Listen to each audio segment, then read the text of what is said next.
കർത്താവായ യേശുക്രിസ്തുവിൻ്റെ ധന്യമുള്ള നാമം വാഴ്ത്തപ്പെടുമാറാകട്ടെ. ഏവർക്കും അനുഗ്രഹിക്കപ്പെട്ട ഒരു ദിവസം ആശംസിച്ചു കൊള്ളുന്നു. കർത്താവ് ഇന്നത്തെ ഈ ദിവസം പ്രഭാതം കാണുവാൻ തക്കവണ്ണം നമ്മെ ഓരോരുത്തരെയും ജീവനിലൂടെ ദേശത്ത് ജീവനോടെ ശേഷിപ്പിച്ച കൃപകൾക്കായിട്ട് നമുക്ക് നന്ദിയോടെ സ്തുതിക്കാം. എല്ലാവരെയും ഇന്നത്തെ മോർണിംഗ് മന്നയിലേക്ക്, ദൈവിക ചിന്തയിലേക്ക് ഞാൻ സ്വാഗതം ചെയ്യുന്നു. ഇന്ന് നമുക്ക് ചിന്തിക്കാനുള്ളതായ ഭാഗം എന്ന് പറയുന്നത് ക്രിസ്തുവിനെ അനുകരിക്കുക, ലോകത്തെ അല്ല. നൽകിയിരിക്കുന്നതായ വേദഭാഗം എബ്രായർക്ക് എഴുതിയ ലേഖനം 12-ാം അധ്യായം 2-ാം വാക്യം. വിശ്വാസത്തിന്റെ നായകനും പൂർത്തി വരുത്തുന്നവനുമായ യേശു ക്രിസ്തുവിനെ നോക്കുക. തന്റെ മുൻപിൽ വച്ചിരുന്ന സന്തോഷം ഓർത്ത് അവൻ അപമാനം അലക്ഷ്യമാക്കി ക്രൂശിനെ സഹിക്കുകയും ദൈവസിംഹാസനത്തിന്റെ വലത്ത് ഭാഗത്ത് ഇരിക്കുകയും ചെയ്തു. നമുക്ക് ഏവർക്കും വളരെ പ്രിയപ്പെട്ട അറിയാവുന്ന ഒരു വേദഭാഗമാണ് ഞാൻ വായിച്ചത്. ഈ അന്ത്യനാളുകളിൽ നാം ജീവിക്കുമ്പോൾ നാം ആരെയാണ് ഫോക്കസ് ചെയ്യേണ്ടത്? ക്രിസ്തീയ ജീവിതം എന്ന് പറയുന്നത് ഒരു ഓട്ടമാണ്, ഒരു മാരത്തോൺ, ഒരു ഓട്ട മത്സരമാണ്. നമുക്ക് മുൻപേ ഓടി അവരുടെ വിജയ സ്ഥാനത്ത് എത്തിയവരുണ്ട്, പലരും ആ ഓട്ടത്തിൽ നിന്നും ഇടറി വീണവരുണ്ട്. എന്നാൽ ഈ അന്ത്യനാളുകളിൽ നമ്മളിലേക്കും ആ ഓട്ടം എത്തിയിരിക്കുകയാണ്. ആ ഓട്ടം നാം ഓടുമ്പോൾ സ്ഥിരതയോടെ ഓടുക. നമ്മുടെ അപ്പുറവും ഇപ്പുറവുമുള്ള കാര്യങ്ങളൊന്നും ശ്രദ്ധിക്കാതെ, നമ്മുടെ ജീവിതത്തിൽ വന്ന് ഭവിക്കുന്ന പ്രയാസങ്ങളൊന്നും ഓർക്കാതെ നമുക്ക് മുൻപിൽ വച്ചിരിക്കുന്ന ഓട്ടം സ്ഥിരതയോടെ ഓടുക. നമ്മുടെ ഓടുമ്പോൾ നമ്മുടെ ഫോക്കസ്, നമ്മുടെ കേന്ദ്ര ബിന്ദു എന്ന് പറയുന്നത് ആരായിരിക്കണം? നമ്മളെ ഫിനിഷിംഗ് പോയിന്റ്. നമ്മൾ ഓട്ട മത്സരത്തിൽ ഓടുമ്പോൾ ഒരു റിബൺ അവിടെ ഫ്രണ്ടിൽ ഉണ്ടായിരിക്കും. നമ്മൾ അതിനെ മാത്രം ഫോക്കസ് ചെയ്തുകൊണ്ട് ഓടുക. നമ്മുടെ ശ്രദ്ധ അങ്ങോട്ടോ ഇങ്ങോട്ടോ മാറിയാൽ നമ്മുടെ ഓട്ടം തെറ്റും. നമ്മൾ ചിലപ്പോൾ ഇടറി വീഴാൻ ചാൻസ് ഉണ്ട്. നമുക്ക് മുൻപിൽ ഉള്ളവർ, നമുക്ക് മുൻപേ അല്ലെങ്കിൽ നമുക്ക് ഒപ്പം ഓടിയവർ നമ്മെ പിന്നിലാക്കിക്കൊണ്ട് അത് മുന്നിൽ അവർ എത്തിച്ചേരും. അപ്പോൾ നാം ഓടുമ്പോൾ നമ്മുടെ ലക്ഷ്യം, നമ്മളിവിടെ വായിക്കുമ്പോൾ വിശ്വാസത്തിന്റെ നായകനും പൂർത്തി വരുത്തുന്നവനുമായ യേശു ക്രിസ്തുവിനെ നോക്കുക. എങ്ങനെയാണ് നോക്കേണ്ടത് എന്ന് ഇതിനു മുൻപിലെ അധ്യായത്തിൽ അപ്പോസ്തലൻ പൗലോസ് എഴുതിയത് കൊണ്ടാണ് ഇവിടെ അത് രേഖപ്പെടുത്താത്തത്. എങ്ങനെയാണ് നമ്മൾ നോക്കേണ്ടത്? നമ്മൾക്കറിയാം, ഈ 2025 മോർണിംഗ് മന്ന ആ പുസ്തകം എന്ന് പറയുന്നത് അതെന്താണ്? ടു ബി ലൈക്ക് ജീസസ്, യേശുവിനെ പോലെയാകുവാൻ നാം ഒരുങ്ങണം. നമ്മെ അതിനായിട്ട് ഒരുക്കുക. കർത്താവ് യേശു ക്രിസ്തു ഏതൊക്കെ പാത പിന്തുടർന്നു, എങ്ങനെ ജീവിച്ചു, എങ്ങനെ കീഴടങ്ങി മനുഷ്യർക്കും മാതാവിനും പിതാവിനും അതിലുപരിയായിട്ട് ദൈവത്തിനും കീഴടങ്ങി ജീവിച്ചു എന്ന് നമുക്ക് വചനങ്ങളിലൂടെ കാണുവാൻ സാധിക്കുന്നു. അതിനനുസരിച്ച് നാമും നമ്മുടെ ജീവിതങ്ങളെ ക്രമീകരിക്കേണ്ടതുണ്ട്. നമ്മൾ എബ്രായർക്ക് എഴുതിയ ലേഖനം 3-ാം അധ്യായം വായിക്കുമ്പോൾ 1-ാം വാക്യത്തിൽ വളരെ വ്യക്തമായിട്ട് പൗലോസ് അപ്പോസ്തലൻ രേഖപ്പെടുത്തിയിരിക്കുന്നു.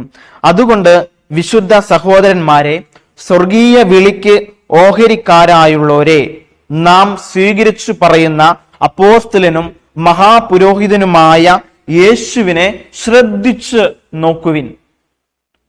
12-ാം അധ്യായം നമ്മൾ വായിച്ചു 2-ാം വാക്യം. വിശ്വാസത്തിന്റെ നായകനും പൂർത്തി വരുത്തുന്നവനുമായ യേശു ക്രിസ്തുവിനെ നോക്കുവിൻ. ഇവിടെ ഒന്നുകൂടി അത് എക്സ്പ്ലെയിൻ ചെയ്ത് ഡീറ്റെയിൽ ആയി പറഞ്ഞിരിക്കുന്നു. എങ്ങനെ നോക്കുമ്പോൾ നമ്മൾ എങ്ങനെ നോക്കണം? ശ്രദ്ധിച്ച് നോക്കണം. നമ്മളൊരു ഒബ്ജക്റ്റിനെ നമ്മൾ നോക്കുമ്പോൾ, ഒരു വസ്തുവിനെ നമ്മൾ നോക്കുമ്പോൾ നമുക്ക് പലതരത്തിൽ അതിനെ നോക്കാൻ സാധിക്കും. നമ്മൾ സാധാരണ ഒറ്റ നോട്ടം നോക്കാൻ സാധിക്കും. വീണ്ടും സൂക്ഷ്മമായിട്ട് ശ്രദ്ധിച്ചു നോക്കിയാൽ നമുക്ക് ആ ആദ്യത്തെ നോട്ടത്തിൽ കാണുവാൻ സാധിക്കാത്ത പല കാര്യങ്ങളും ആ ശ്രദ്ധിച്ചു നോക്കുമ്പോൾ, കൺസിഡർ ചെയ്യുമ്പോൾ നമുക്ക് കാണുവാൻ സാധിക്കുന്നു. അത് എന്തൊക്കെയാണ്? അതിൽ നിന്ന് നമുക്ക് ആദ്യ നോട്ടത്തിൽ കാണാൻ കഴിയാത്ത പല കാര്യങ്ങളും കാണുവാൻ സാധിക്കും.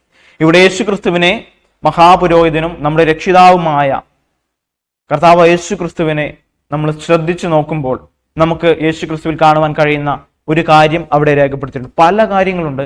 അതിൽ 2 പ്രധാന കാര്യമാണ് ഞാൻ ഇന്ന് നിങ്ങളുമായിട്ട് പങ്കുവയ്ക്കുവാൻ ആഗ്രഹിക്കുന്നത്. ഒന്നാമത്തെ കാര്യം, നമ്മൾ താഴത്തേക്ക് വായിക്കുമ്പോൾ 2-ാം വാക്യം, എബ്രായർക്ക് എഴുതിയ ലേഖനം 3-ാം അധ്യായം 2-ാം വാക്യം. മോശെ ദൈവഭവനത്തിൽ ഒക്കെയും വിശ്വസ്തനായിരുന്നത് പോലെ യേശുവും തന്നെ നിയമിച്ചാക്കിയവന് വിശ്വസ്തൻ ആകുന്നു. who was faithful to him that appointed him, as also Moses was faithful in all in his house. ഇവിടെ മോശെ ദൈവഭവനത്തിലൊക്കെയും വിശ്വസ്തനായിരുന്നത് പോലെ അതിലും ഉപരിയായി യേശു ക്രിസ്തു തന്നെ നിയമിച്ചാക്കിയവനിൽ വിശ്വസ്തനായിരുന്നു. He was faithful to God എന്ന് നമുക്ക് കാണുവാൻ സാധിക്കുന്നു. നമ്മൾ വിശ്വസ്തനാണോ എന്ന് ചിന്തിക്കുക. നമ്മെ നിയമിച്ച് നമ്മളെ ഓരോരുത്തരെയും ഓരോ വിളിയിൽ ഏർപ്പെടുത്തി നമ്മളെ വിളിച്ചിരിക്കുകയാണ്. ഓരോ ദൗത്യം നമ്മിൽ ഏൽപ്പിച്ചിരിക്കുന്നു. ആ ദൗത്യം നമ്മൾ വിശ്വസ്തയോടെ ചെയ്യുന്നുണ്ടോ എന്ന് നമ്മൾ ചിന്തിക്കുക.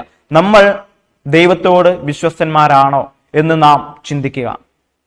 രണ്ടാമത്തെ മത്തായിയുടെ സുവിശേഷം 4-ാം അധ്യായം 1-ാം വാക്യം വായിക്കുമ്പോൾ, അനന്തരം പിശാചിനാൽ പരീക്ഷിക്കപ്പെടുവാൻ യേശുവിനെ ആത്മാവ് മരുഭൂമിയിലേക്ക് നടത്തി.